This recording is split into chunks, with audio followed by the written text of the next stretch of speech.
Hello. My name is Alira Caro, yes, that Alira. The one they dragged into court and called a liar. A fraud. A ghost in a uniform. They said I faked my service. That I made up a war I bled through. And my mother? She smiled. But that's not even the craziest part. Because what came next didn't just shatter my silence. It shattered theirs. The sound of my sister's voice sliced through the courtroom like broken glass. She never served. Not really. She lied about it, for attention, for inheritance, for sympathy. I felt the words hit the air before they landed on me. The sound of my sister's voice sliced through the courtroom like broken glass. She never served. Not really. She lied about it, for attention, for inheritance, for sympathy. I felt the words hit the air before they landed on me. They didn't echo, they expanded, filling every corner of the room until even the hum of the fluorescent lights fell quiet. Nobody gasped. They didn't have to. The silence was agreement enough, a shared, collective judgment that didn't need a verdict. My palms rested flat against the wooden table, the grain cold under my fingertips. Every breath I took felt like it had to push through ice. I didn't look at Seraphine. I didn't need to. Her tone carried that familiar tilt of performance, sharp, bright, practiced for the audience she'd cultivated her entire life. The judge glanced over the rim of his glasses, one brow lifted in irritation. My lawyer, Kalen Ruiz, rose slowly. He didn't clear his throat or make a show of it. He simply stood, calm as a man waiting for the tide to turn. Your Honor, he said, his voice steady. I respectfully request an in-camera review. He handed the sealed envelope to the bailiff. The red wax glimmered faintly under the light, the official insignia stamped deep into it. The room watched the exchange not with curiosity, but with hunger, the kind that only grows when gossip finds new blood to feed on. I didn't move. Stillness was all I had left to offer myself. Every muscle in my body had learned to stay quiet under fire. That was the thing about training for a life you couldn't talk about, it taught you to breathe in storms without showing it. Then came the part one didn't expect. My mother's eyes found mine from across the room. For a split second, I thought maybe she would finally speak. Maybe she would defend me. She didn't. She smiled, small, polite, the kind you give strangers when you don't remember their names. It was gentle, deliberate, and final. That smile landed harder than my sister's words. My stomach clenched, a slow twist that pulled memories from places I'd buried. Thanksgiving, 3 years ago, the family gathered around the long oak table, the smell of roasted turkey and burnt sugar from the pie. Seraphine had raised her glass, laughing. To Alira, our family's own soldier of paperwork. Everyone laughed. Even my mother. Especially my mother. I remembered how she patted my hand then, the same way she used to soothe a restless child. You know we're just teasing, dear. But it was never teasing. It was a reminder of my place. Back in the courtroom, that memory flickered like an afterimage on the edge of my vision. The air around me thickened. I could taste the metallic weight of humiliation in the back of my throat. Kalen remained standing beside me, his posture straight, his calm unbroken. The bailiff carried the envelope to the judge's bench. My sister adjusted her blazer with a smug flick of her wrist. She always performed confidence like it was religion. I could feel everyone waiting for me to explode, for the veteran they didn't believe in to defend her honor with volume and fury. But anger would have been a luxury. Anger gave them something to fight. Silence gave them nothing. The judge tapped the envelope against his palm, impatient. Ms. Vale, that will be enough for now. Seraphine crossed her arms and leaned back, lips curling like she'd already won. Of course, Your Honor. I'm just trying to protect what's left of our father's legacy. Legacy. The word burned. She used it like a weapon, twisting it until it excluded me completely. I looked down at the table, at the reflection of the courtroom lights on its polished surface. My hands were still, but the wood carried the faint tremor of my pulse. I breathed quietly, slowly, gently the way I was trained to do when the world demanded I prove myself and I refused to perform. Somewhere behind me, a pen scratched across paper. The bailiff's boots echoed as he returned to his post. The small, procedural sounds filled the room, trying to cover the awkward quiet that lingered after my sister's accusation. When the judge finally spoke again, his tone was brisk, professional. This court will review the submitted materials privately. Until then, no further comments about military service will be entertained. It should have been a relief. It wasn't. The damage had already been done in front of the only people whose opinions had ever managed to wound me. The judge moved on to other matters. I didn't hear them. My mind drifted backward again, uninvited. I saw my father sitting at the end of that same oak table, a faint tremor in his hand as he lifted his glass to toast Seraphine's latest real estate deal. His eyes found mine once, tired, apologetic. He never said the words, but they were there. I see you. That had been enough then. But not now. The sound of the gavel brought me back to the present. The judge was dismissing everyone for the day. Chairs scraped. Papers shuffled. The room came alive again with the low hum of conversation, the same people who'd just watched my humiliation now discussing dinner plans and parking spaces. Seraphine approached my table, smiling as if she were greeting an old friend. Her perfume, something expensive and suffocating, hit before her words did. "You should have stayed quiet, Elira," she whispered. "You don't belong in this arena." I looked up at her, finally, my voice steady but soft. "Funny. You always forget who trained me to survive in hostile environments." Her smile faltered for a heartbeat before she turned and walked away, heels clicking across the tile like punctuation marks. My mother followed, slower, pausing beside me. "You could have avoided all this, you know," she said quietly, as if we were discussing a scheduling error. "Why drag the family name through more pain?" I almost laughed. "Instead," I said, "you dragged it the day you decided silence looked better on me." Her lips parted, but no sound came out. Then she did what she always did, smiled that same soft, practiced smile and walked away. The courtroom emptied until only the echo of footsteps and the faint hum of the air conditioner remained. Kalen gathered his papers. He didn't look at me when he said, "They're not ready for the truth yet." "Neither was I whispered. Outside, the late afternoon light poured through the tall courthouse windows, painting long gold stripes across the floor. Dust motes drifted through the beams, lazy and unbothered by everything that had just unraveled. I stood there for a long time, watching them float, feeling both anchored and weightless at once. The bailiff nodded toward the sealed envelope still on the bench. "You sure you don't want to know what's in there?" he asked. I shook my head. "Not yet." Because knowing wasn't the point. Being believed was. And I'd learned a long time ago that belief couldn't be begged, it had to be forced into the light. I stepped outside into the Charleston air, the kind heavy with salt and memory. The sky had that fading gold that makes you feel both alive and gone at the same time. My heels clicked against the stone steps, each sound steady, deliberate, grounding. In the distance, I could hear traffic, laughter from a cafe, life moving forward as if mine hadn't just split open. I exhaled softly, letting the noise of the world cover the ache that sat in my chest. Healing didn't arrive suddenly. It happened quietly, step by step. I walked toward the parking lot, sunlight catching the edges of the courthouse windows behind me. The reflection looked like fire. For a moment, it felt like rebirth. "This time," I whispered, "I won't explain. I won't defend. I'll let the truth do what they never let me do, be seen." I didn't make it to the car. I sat down on the stone steps instead, letting the heat of the day press into the backs of my legs. Behind me, the courthouse's shadow stretched long across the pavement, like the ghost of something still watching. The envelope was gone now. Sealed. Handed over. Out of my hands, like everything else had been, for years. I stayed still. Not because I didn't have anywhere to go.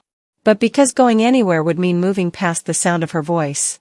That casual tone Seraphine always used, the one meant to sound light and funny. Harmless. She never served. Not really. It wasn't just the lie.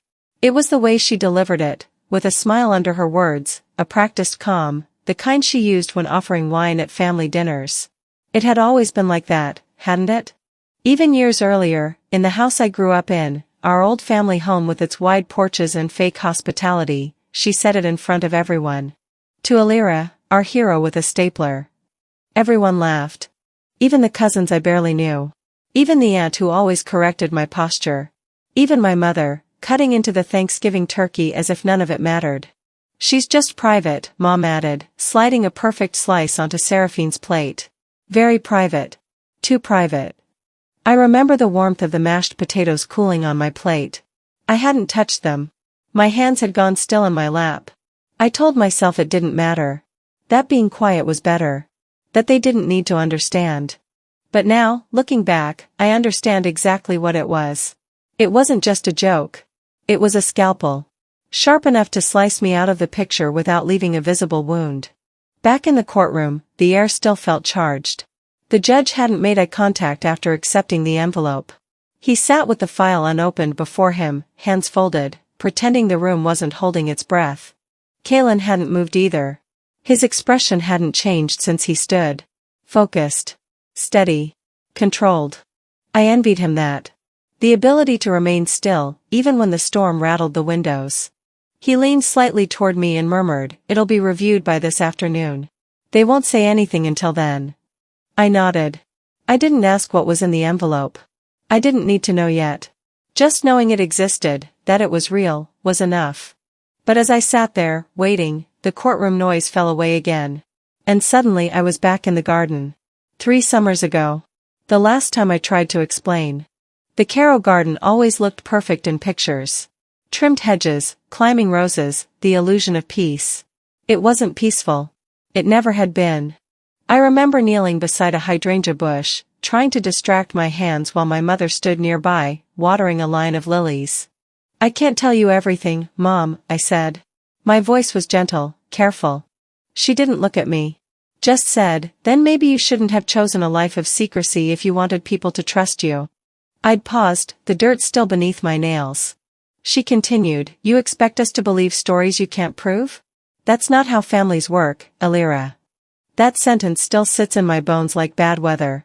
Back in the present, I scanned the courtroom. The same people who laughed at Seraphine's jokes once now leaned in, watching me. Not with respect. With curiosity. With the hope that I'd snap, provide them with a show. I stared at Seraphine, who sat across the aisle with perfect posture. Her hair smooth, lipstick untouched, demeanor polished. She didn't glance at me. She didn't need to. She'd already landed her blow. Now she was just waiting for applause. I used to think I was doing the right thing by staying silent. That I was protecting something. Now I see, silence was just what they needed to keep their story intact. Kalen tapped my wrist gently, drawing my attention. "We're done here for today." I stood slowly. My legs ached, not from tension, but from years of carrying weight I never should have had to bear.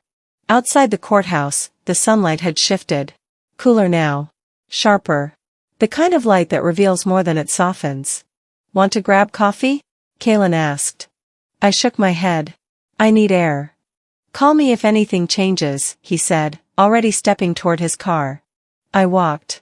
Not toward home, but through the historic district, past the shops with overpriced antiques, past windows that reflected a version of me that still didn't feel familiar. They had tried to shrink me, mold me, make me small enough to fit in their narrative. The obedient one. The quiet one. The disappointment who never quite made sense. But this week, this trial, it was unraveling all of that. Gently. Slowly. Quietly. I reached a small bench near the water. The breeze was soft. The gulls overhead indifferent to human mess. I sat, watching the waves. She didn't just twist the story. She censored the parts that proved I ever existed. But they were wrong to believe I'd stay quiet this time. And wrong to think I hadn't come prepared. The next morning, an envelope slid under my apartment door. No return address, no handwriting I recognized. It landed softly against the floor, like bad news trying to disguise itself as routine. I knew the look of a legal envelope. They all carried the same smell, toner, glue, and quiet cruelty. I didn't open it right away. I sat there on the edge of the couch, barefoot, coffee growing cold in my hand, staring at my name typed neatly across the front, Alira Caro. I had seen that name written on commendations, secret clearance documents, classified reports. But somehow, in plain black ink on cheap paper, it looked fragile. Disposable. I tore it open. The first line was all I needed to read: petition to invalidate military service claim and revoke associated inheritance rights. A small sound escaped my throat, something between a laugh and disbelief. So this was her next move. Kalen arrived 20 minutes later. He didn't ask why I'd called, just stepped inside, took the paper, and read. His jaw set in quiet disapproval. She wants to win in court what she couldn't steal in grief. I nodded slowly. She didn't just want the money. She wants my silence signed into law. He looked up. "We'll handle it." That's what he always said. Like handling a wound meant it wouldn't scar. We sat in silence for a while. Outside, the rain started, soft at first. The sound filled the small apartment, and I thought about how rain always had the nerve to fall like nothing had happened. The memory came uninvited, as they always did, the funeral. The Caro estate had been dressed for mourning, but it still looked like wealth trying to act humble. Heavy drapes, black dresses, a buffet too large for the number of people actually grieving. My father's portrait sat on the mantel, surrounded by lilies that already smelled of endings. When the guests left, Mom called Seraphine and me into the study. Her tone, as always, polite but commanding. "Your father wanted things settled quickly," she said, her voice clipped. "We'll hear the will next week."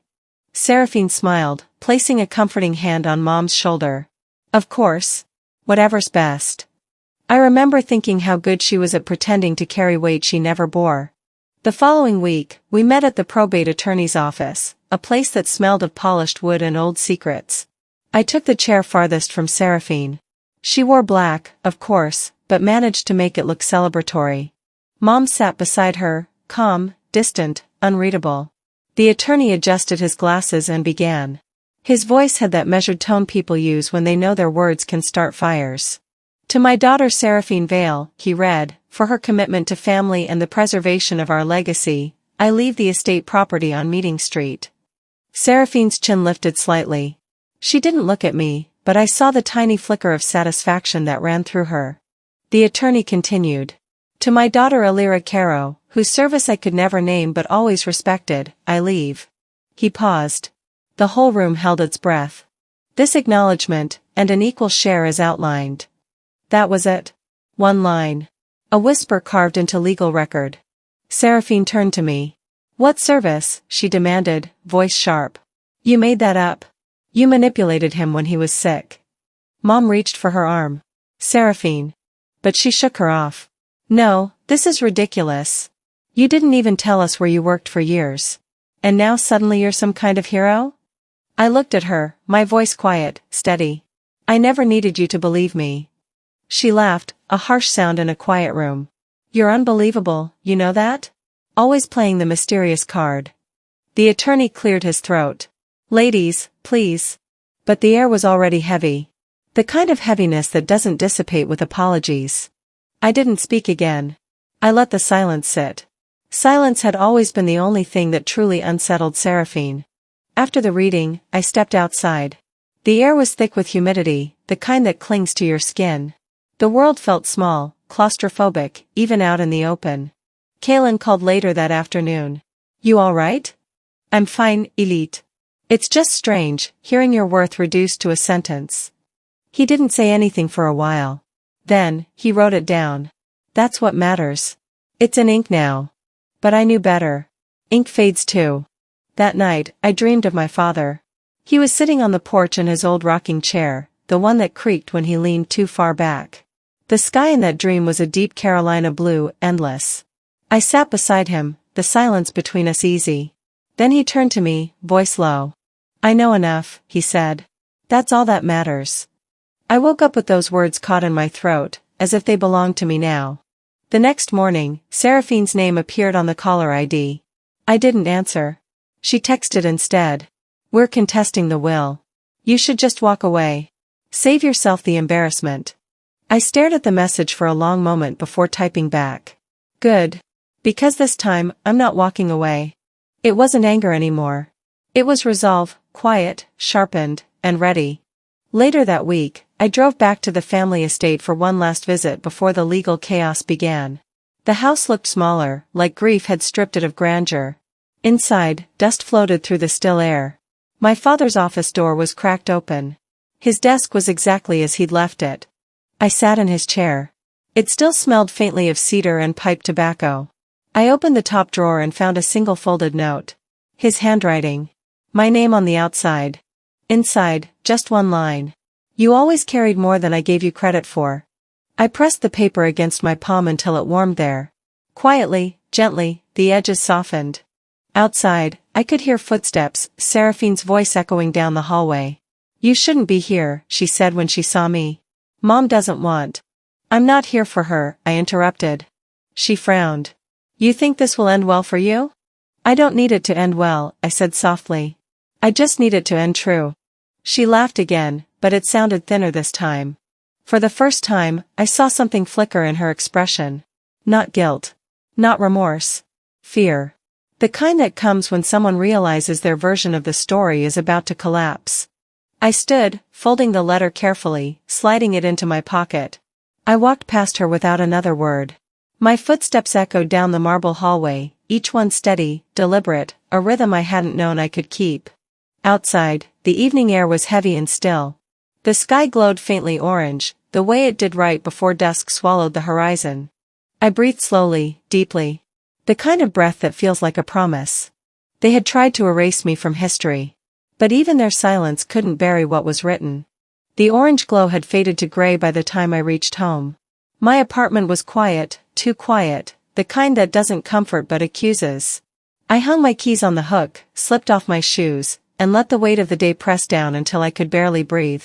The envelope with the will sat on the counter, unopened since I'd brought it back from the estate. I didn't need to see the words again, I could still feel them, a single line carved somewhere behind my ribs. I poured a drink I didn't finish and stood by the window, watching the streetlights blink on. My phone buzzed once. Kalen's name lit up the screen. I answered without speaking. He didn't waste time.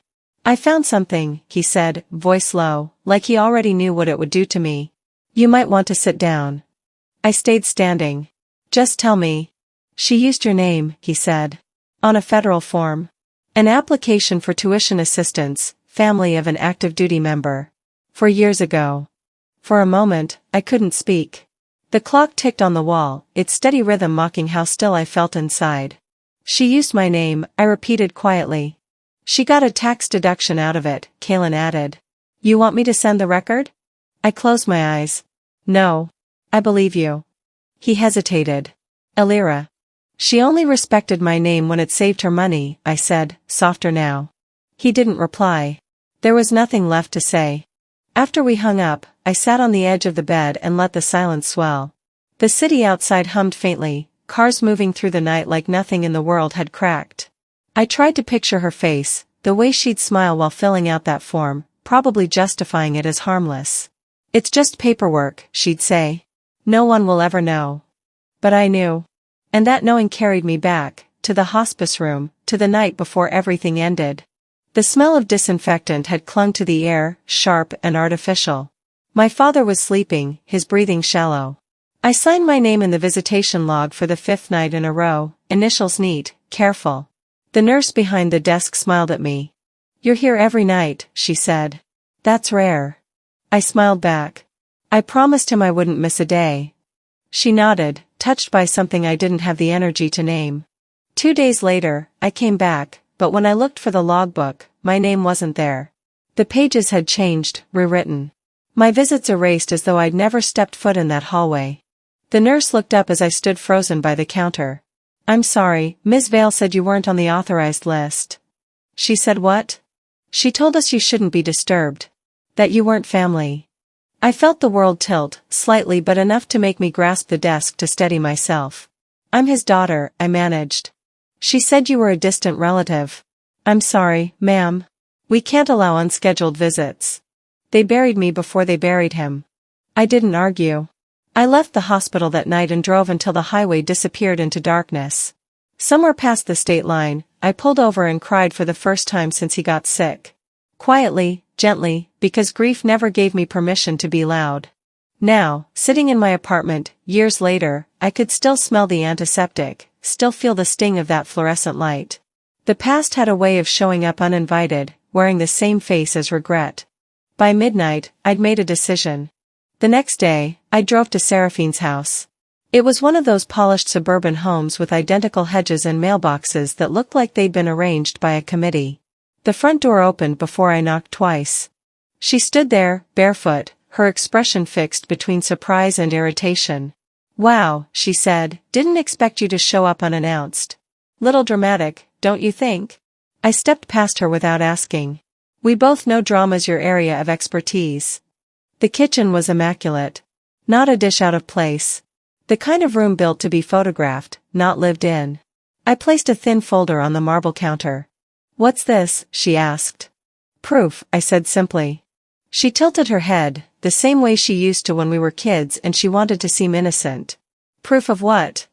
That you used my name to pay for your life. And that you made sure I disappeared when Dad was dying. She laughed, a sharp, humorless sound. You're kidding, right? Are you actually accusing me of fraud now? If you're going to rewrite history, I said, my voice steady, make sure the ink doesn't smudge. She crossed her arms. What are you going to do, tell Mom? The judge? You don't have the guts. I'm not here to threaten, I said quietly. I'm here to document. Her eyes narrowed. You've always loved acting like you're above all of us. You and your secrets, your mysterious government job, your holier-than-thou attitude. You think anyone cares? I took a breath, slow and measured. No. I don't think they care. But the law does. For the first time, she blinked. Just once. Then she smiled again, brittle. You've changed, she said. No, I replied softly. I just stopped playing the part you wrote for me. I turned toward the door. She didn't follow, not at first. But as I reached for the handle, she called after me, voice rising. You think you're better than me because you signed some papers and disappeared into whatever secret life you pretend to have? You're a ghost, Alira. That's all you've ever been. I paused, looking over my shoulder. Ghosts don't disappear. They haunt. Her face hardened. If you think you can ruin me, go ahead. But don't forget, people believe what I tell them. They always have. That's what I'm counting on, I said, leaving her standing there. I walked to my car, the night air cool against my skin. When I slid into the driver's seat, my hands were shaking, not from fear, but release. It felt strange, this new version of silence. Not the kind that hides pain, but the kind that reclaims it. The next morning, I got a message from an unknown number. No text, just an image. A photo of the folder I'd left on her counter, open. The first page visible, a verification letter from the Department of Defense. My name at the top.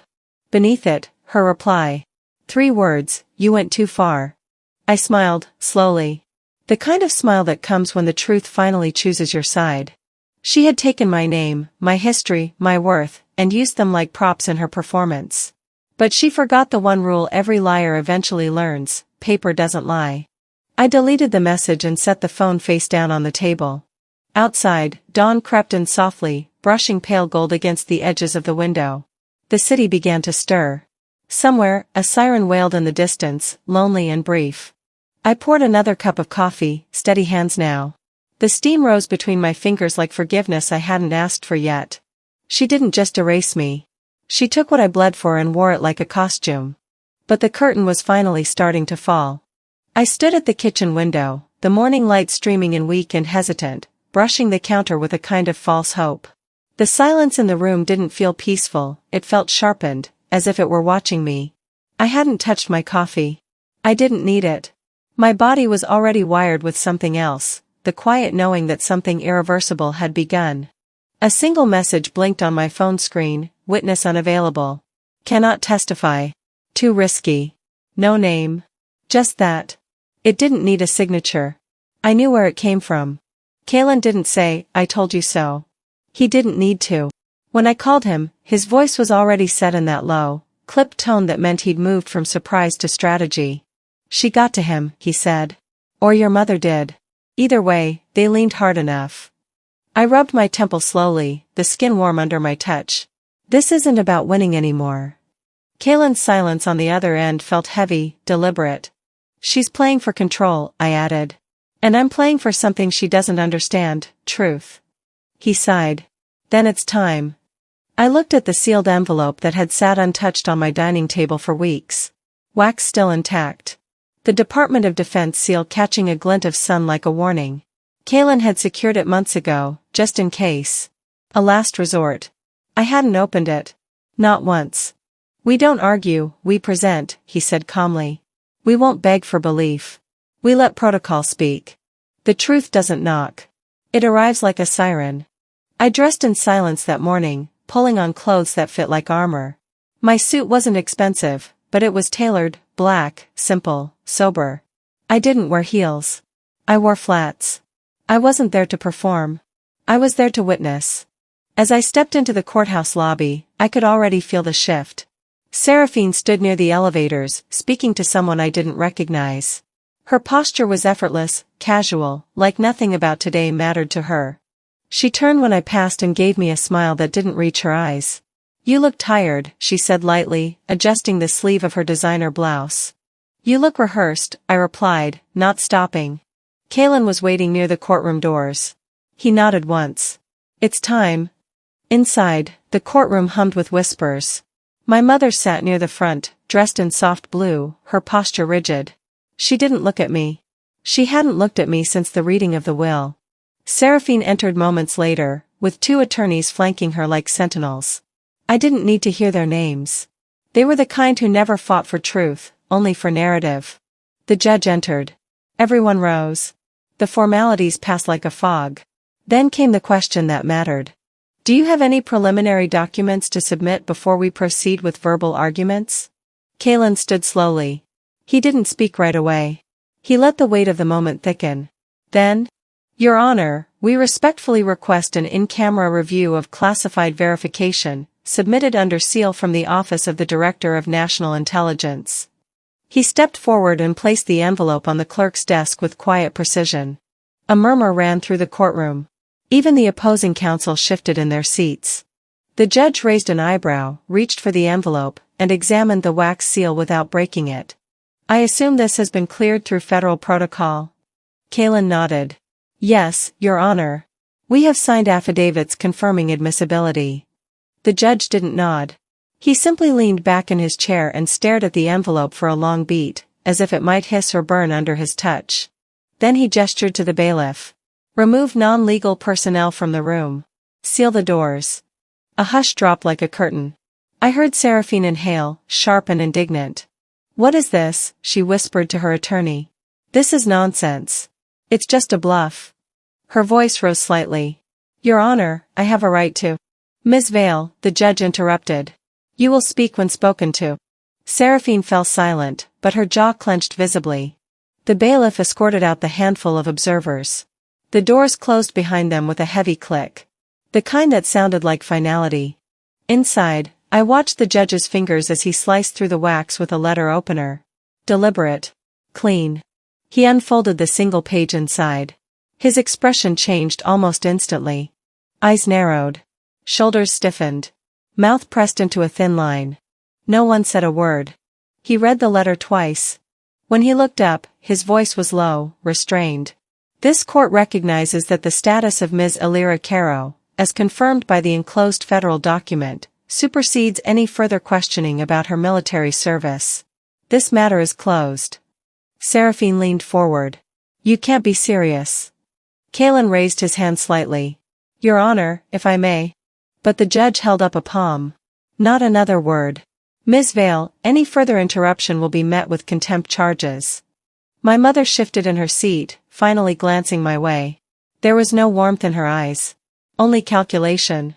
As if she were already rewriting the scene in her head for the next brunch she'd host. As if she might tell it like a story where she'd seen this coming all along. "This is ridiculous," Seraphine muttered. I turned to her, my voice quiet but clear. "You tried to bury me with the lies. But you forgot, paper doesn't decompose as easily as conscience." She scoffed, but her shoulders slumped. I stepped back as the judge made notes. Kalen reached for his folder but paused. "You okay?" he asked under his breath. I nodded. "I'm done asking for space in the truth. I'm claiming it." He gave a half smile, the kind that meant something was ending. We exited the courtroom in silence. Outside, the heat had risen. Charleston in late spring had a way of pressing down on your skin until your thoughts slowed. I didn't rush to my car. I let the sun warm my arms, watched people pass, unaware that the earth had shifted under my feet. Kalen lingered beside me. "You know they'll regroup," he said. "People like her always do." "I know," I said softly. "But this time, they'll have to rebuild on facts, not fiction." He walked away after that. No handshake. No goodbye. Just trust. I stood there for a while longer, watching the wind bend the branches of the courthouse trees. My phone buzzed once. A message from an unknown number. "This isn't over." I deleted it without reading the rest. Because for me, it finally was. The courthouse walls were colder when the doors closed behind us again. Colder in that way you feel when the air changes, not because of temperature, but because of what's about to be spoken aloud. The judge didn't look at me when he opened the envelope. He looked at the seal first, like it had weight he wasn't used to holding. The wax cracked slowly, deliberately, like a quiet fracture slicing through every story that had ever painted me as the family ghost. Inside was just one page. One name. Mine. He unfolded the letter with a care that made the room fall completely silent. No whispers. No tapping pens. Just the echo of his breath as he read. Then he froze. His mouth parted slightly, but no words came. Only a sharp inhale. And then the thunder broke. Bailiff, the judge said, his voice tightening. Seal this courtroom. Remove media. Clear all non-legal observers immediately. Gasps rippled like sudden waves. The bailiff moved fast. Cameras were unplugged. Doors clicked shut. Even the clerk looked shaken. Isolde's hands clutched the pearls at her neck. Her lips thinned, but she didn't speak. Seraphine's posture shifted, barely, but I saw it. For the first time, she didn't look rehearsed. She looked unsure. The judge set the document down slowly. His voice returned, flatter this time, as though rehearsed. The service of Ms. Elira Caro is a matter of national security. Any further questioning on this subject is now prohibited under federal law. The silence that followed wasn't respectful. It was stunned. I didn't flinch. Didn't move. Didn't smile. I just breathed. Slowly. Quietly. Gently. They had made a theater of my silence for years. Today, it became the most dangerous thing in the room. Seraphine didn't take the loss well. This is a setup, she hissed. She's faking the file. The judge barely looked up. Another word, Ms. Vale, and I will hold you in contempt. She opened her mouth, then closed it again. Her confidence was cracking like old glass under pressure. I turned to her, meeting her gaze for the first time that day. For years, you said I lied. Now lying is your only language. Her face flushed, but she said nothing. The judge nodded once at Kaylin. You may proceed with the estate portion of your submission. But we didn't. Not right then. Not while the courtroom still pulsed with the aftershock of truth being read aloud like a verdict. Later that evening, back in my apartment, I sat cross-legged on the floor beside an old cardboard box. It had been taped shut for years. I'd brought it home after my father's funeral and never opened it. The edges were worn. The tape brittle. But when I peeled it back, the scent of old paper and tobacco drifted up, a memory no candle could ever imitate. Inside were books. His favorites. Dog-eared corners. Scribbled notes in the margins. A folded envelope sat between two hardcover spines. It had my name on it. My breath caught, not in surprise, but in something deeper. Something ancestral. I opened it with slow fingers. The paper inside was yellowed, but the handwriting was clear. To Elira, if I can't say it in front of them, I'll write it here, I know. I always knew. I was proud, not just of what you did, but how quietly you did it. I didn't cry. There was no need. Some truths are so pure, they don't come with tears. They just settle into your chest like home. I held the letter to my heart and sat with it. The hum of the refrigerator. The rustle of wind through the window screen. The world still moving. Softly, quietly, I folded the letter back into its envelope. I didn't put it in a drawer. I kept it with me. Then I did something I hadn't done before. I opened my phone and pulled up my message history. Isolde. Dozens of unread texts. A few voicemails. Some cold. Some pretending warmth. All of them demanding something. I deleted them. One by one. Message from last month, you need to call your sister. Delete. Message from last week, you're overreacting, Elira. This could have stayed private. Delete. Message from that morning, we were only protecting the family. You know that. Delete. The final message blinked. We miss you. I deleted it too. Because the truth was always buried under noise. But it never stopped breathing. Even when silenced, it lived. Even when mocked, it endured. Even when erased, it waited. And now, it had been seen.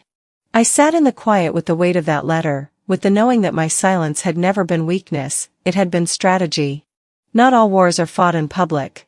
Some are waged in dinner-table conversations, in edited guest lists, in who gets the last word at funerals. But not this time. I closed the box, stood slowly, and watched the last light fade from the window. Peace didn't arrive with fireworks. It came in the soft click of a file being closed. In the slow breath of knowing you're no longer afraid to be remembered. The stillness in my apartment didn't last long. A sharp ping from my phone shattered the moment. I didn't recognize the number, but Kaylin's message was unmistakable. "Did you see what she just posted?" I hadn't. But I didn't need a second guess to know who she was. I clicked the link he'd sent. It was my body. My uniform. My posture at attention. But not my name. Not my face. The image had been cropped just below the chin. A grainy, dated photo, one I recognized from my first overseas deployment, taken by a fellow officer with shaky hands and a disposable camera. That moment had belonged to me. Until now. The caption beneath it read, "So proud to come from a military family. Sacrifice runs deep in our bloodline." No tags. No context. Just my silhouette, hollowed out and sold as part of her brand. I stared at the screen, not breathing. I felt the burn not in my chest, but in my throat. As if every word I'd never been allowed to say was rising like fire, pressing to get out. Even my silhouette was safer to her than my face. I didn't respond to Kaylin. I didn't share it. I didn't comment. I just sat there, letting the reality settle the way smoke does, quiet, slow, invasive. 2 days later, she threw a brunch. She called it a tribute to legacy. I got the invitation through a forwarded email, like a mistake she didn't mean to make but secretly hoped I'd see. The Caro family estate was dressed again for spectacle, American flags, crystal pitchers of sweet tea, catering from a place that charged more for cheese platters than most people paid in rent. The cousins were there. The uncles with their war stories. The aunts with their pearls and passive judgment. And Mom, Isolde, centered as always, wearing white linen like it absolved her of something. I stood at the edge of the patio, unseen but observing. I hadn't RSVP'd, but nobody stopped me. That was the gift of being invisible in your own bloodline. No one notices when you show up, or when you disappear. Seraphine stood near the front, smiling for the hired photographer, one hand resting lightly on her son's shoulder. He was dressed in a miniature blazer and khakis, hair combed too tight. His expression was confused, unsure, the way children look when asked to play a role they don't understand. My mother tapped her glass gently with a spoon. "I just want to thank everyone for being here to celebrate what matters most, family, honor, and legacy," she said, her voice warm, her eyes glassy. She lifted a small velvet box. This belonged to my husband. His war medal. A symbol of his service, his sacrifice. She opened it. The medal caught the sun like a mirror. "And today, I'm passing it on to the next generation." She turned to Seraphine's son. "To someone who will carry that legacy forward." My breath stilled. Not because I was surprised. But because somehow, part of me still hoped. Still wanted. Still believed I might be seen. "You know whose shoulders that medal rested on," I said, stepping forward. Heads turned. Conversations hushed. My mother didn't flinch. "He's a boy," she said evenly. "He'll understand the weight." "The weight?"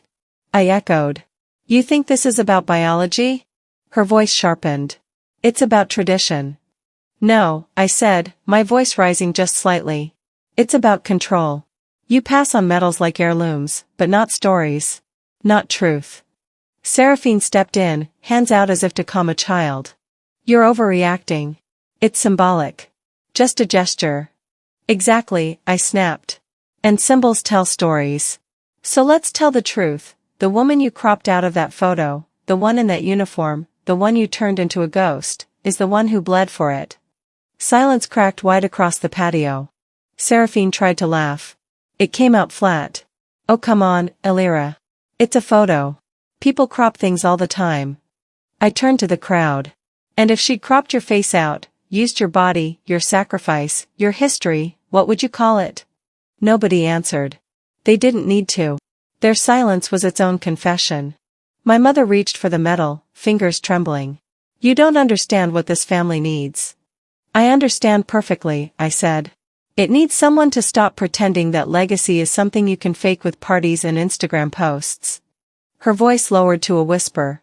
"This isn't the place." "It's exactly the place. Because every time they erased me, it was in public. Every brunch. Every holiday. Every staged photo where I was an afterthought or absent entirely. I stepped forward, took the medal gently from her hand, and turned it over in my palm. "This doesn't belong to a child who doesn't understand it," I said. "And it doesn't belong to someone who used my name like a shield and then denied it." I placed the medal on the table, in the center of the linen cloth, and looked up. "It belongs to someone who remembers." Then I walked away. I didn't wait for applause. I didn't wait for gasps. I just left. The heels of my shoes clicked softly on the stone walkway. Kalen stood near the driveway, phone in hand. "You ready for what comes next?" he asked, his voice calm but heavy. I looked him in the eye. "I've been ready for 20 years. And this time, they were going to hear every word I never said." I stepped out of the car, heels sinking slightly into the grass, as the courthouse loomed above me again. Not the big building downtown, but the smaller one, Family Court. The one with quieter hallways, softer voices, and verdicts that rearranged entire childhoods. The subpoena had arrived 2 days ago. Neatly folded, like it wanted to look harmless. Inside, the language was cold and procedural. "Elira Caro is requested to provide testimony in the matter of custody review, Vale, Seraphine." Kalen had scanned it, lips tight. "They're circling the drain," he said. "She leveraged your record in the original filing." That paper trail finally bit back. He didn't need to explain. I already knew. I took my seat in the waiting area with the practiced stillness that had once been my survival mechanism. Now it felt like armor. In front of me, a wall-mounted TV played muted news clips. A scrolling banner moved lazily across the screen, former intelligence officer involved in sealed court drama. So the story had leaked. Of course it had. Inside the courtroom, the air was heavier than it should have been. The judge sat expressionless, flipping through a file as though it didn't hold a woman's entire illusion of motherhood. Seraphine was already seated. Her lawyer whispered urgently in her ear. She nodded, but her eyes darted toward me. No smugness now. No lipstick smile. Just tight breath and a slight tremor in her left hand. Isolde sat behind her. Dressed in muted gray. Her hair perfect, her expression unreadable. She hadn't looked directly at me in weeks. The judge cleared his throat. "Miss Caro, would you please approach the stand?" I stood slowly. Not because I was hesitant, but because I wanted every step to feel deliberate. Measured. Real. Swearing-in felt oddly holy. Kalen had told me, say exactly what needs to be said. Nothing more. So I did. "She used my name," I said softly. "She used my record. She claimed my service when it served her. Then tried to erase it when it didn't." There was no protest. Just paper shuffling and the sound of someone tapping a pen against a folder. She didn't just lie. She rewrote me. And then used that lie as a platform. The judge adjusted his glasses, peering at me with the kind of fatigue only decades of family law could carve. "Custody," he said quietly, "is not a performance. It is not a PR opportunity. It is a protective status. And from what I've reviewed here, the child's welfare has been subordinated to a campaign of appearances." Seraphine didn't speak. Her eyes were fixed on some point beyond the bench. I stepped down, walked back to my seat, and exhaled. Slowly, quietly, tenderly. Outside the courthouse, Kalen handed me his phone. "Your name's trending." I scrolled. Just enough to see the headlines. "Sister testifies. Truth fractures the Vale family legacy." Someone had even posted the photo Seraphine cropped, this time, with my full face. I handed the phone back. Let it run its course. That night, I sat on the edge of my bed, the past thick in the air. Somewhere beneath old files, I found a forgotten burner phone, one I'd kept from my last deployment. There was one voicemail. The moment I pressed play, my father's voice spilled through the quiet. Weak. Breathless. But certain. "If you hear this, Elira, I want you to know I tried. I told them. I just don't think they listened. But I saw you. Every time. I listened 3 times. Then I deleted it. Because I didn't need to prove he saw me. I just needed to stop waiting for them to." The next morning, my phone rang again. My mother's name lit the screen. I let it buzz 3 times before answering. Her voice cracked. "Elira. Please. She's falling apart. The boys, her boys, they're confused. They miss their routine. They need stability." I didn't respond. She went on, desperate now. We need you. You always fix things. That's who you are. My voice came out even. You didn't need me when you rewrote me out of every story. When you handed my medal to someone else. When you called my silence drama. This isn't fair, she said, soft and sharp all at once. Neither was watching my absence become a family tradition, I replied. She didn't speak again. I ended the call. Blocked the number. Later that day, reporters waited by the sidewalk. One stepped forward as I left court. Ms. Caro, do you have anything to say about the hearing?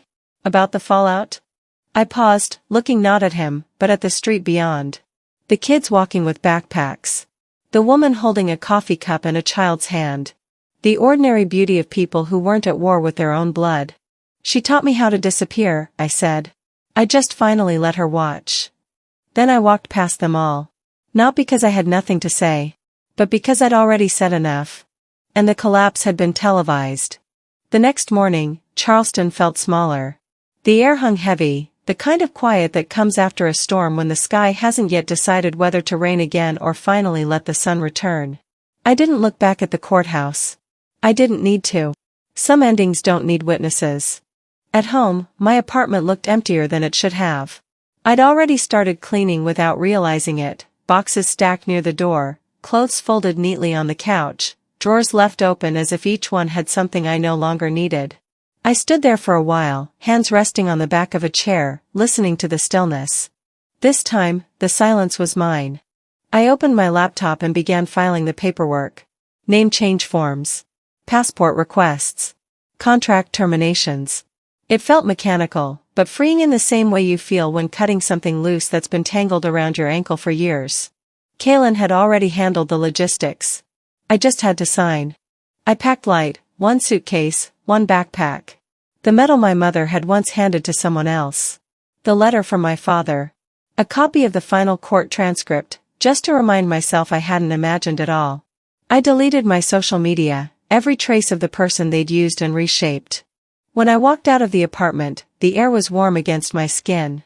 It was nearly dusk. The airport parking lot shimmered with that dull amber hue that makes every goodbye look cinematic. I didn't feel sad. I didn't feel triumphant. I just felt done. At the gate, I turned my phone on one last time. One new message blinked on the screen. It was from my mother. Please just tell us where you are. That was all it said. No punctuation. No apology. Just that faint, familiar pull of guilt she knew how to wield better than anyone. I stared at the words for a long moment before deleting them. I whispered, "You wanted me gone. You just didn't expect I'd go this far." The announcement came over the speaker. My flight was boarding. On the plane, I watched Charleston shrink beneath the clouds. The rivers, the rooftops, the streets I'd walked every day for years, they all looked small enough to fit in the palm of my hand. I closed my eyes and let the hum of the engines drown out the noise of memory. When I opened them again, it was morning somewhere else. The new city was quiet. European. The air had that crisp kind of stillness that feels like possibility. I found a small flat with windows that opened to a narrow street lined with sycamores. I didn't decorate much, just a desk, a chair, a single-framed photograph.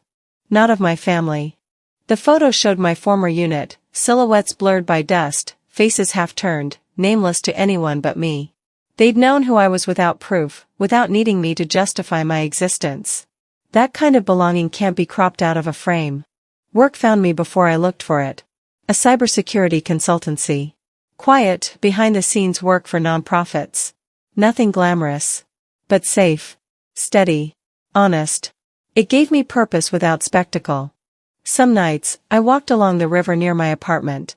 The water caught the light differently there, silver instead of gold, restrained but luminous. I breathed easier. The sound of the current had become its own kind of prayer. Weeks passed before I found the letter. It arrived folded in a plain white envelope, no return address. The handwriting was unfamiliar, but the words weren't. Inside was a single card, one sentence written neatly across the center. "Thank you for not speaking when it would have destroyed us." No signature. But I knew. The phrasing, the emotional blackmail wrapped in politeness, it was her. My mother had always found ways to say sorry without ever using the word. I stood at the sink, staring at the card. My hands didn't shake. My eyes didn't sting. I struck a match and held the flame to the corner of the paper. The fire caught slowly, curling the edges inward. The words darkened, blurred, then vanished. I watched until the ash was nothing but gray dust, then rinsed it down the drain. Silence once erased me, I murmured. Now it protects me. That night, I opened the window and let the wind push through the curtains. The scent of rain lingered in the air. It wasn't Charleston's humidity, it was cleaner, gentler. For the first time in my life, I wasn't bracing for impact. I made tea. I sat at the small table by the window and opened my journal, writing only one line. Freedom doesn't sound like applause. It sounds like nothing at all. The days grew longer. I stopped counting them. People at work called me by my new name. It rolled off their tongues easily, without the weight of history. I liked the way it sounded, unclaimed, fresh, mine. Sometimes I thought about Seraphine. I'd heard through old contacts that she'd moved to another city, that the custody hearing had gone badly. That her perfect image had cracked in places she couldn't polish. I didn't feel joy about it. Just distance. I wondered if she'd finally learned that legacy isn't something you curate. It's what you leave standing when everything else collapses. One morning, I woke before sunrise. The city was still asleep. I walked to the canal that curved through my neighborhood, the cobblestones slick with dew. The fog rolled low over the water, wrapping everything in softness. I stood there for a long time, breathing it in. The world was quiet. Not the forced quiet of being silenced, but the earned quiet of peace. My reflection shimmered faintly on the surface. I barely recognized her.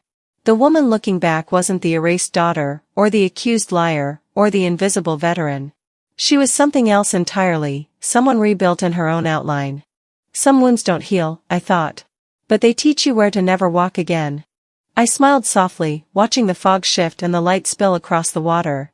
And for the first time in my life, the silence that followed wasn't theirs. It was mine. Some wounds don't heal, true. But sometimes, healing isn't the point. Sometimes, it's about knowing which door never to knock on again. And choosing, finally, to walk the other way. Have you ever had to disappear just to be seen? If Alira's story moved something in you, tell us in the comments. And if you believe silence can be power, subscribe. More stories like this are waiting to be told.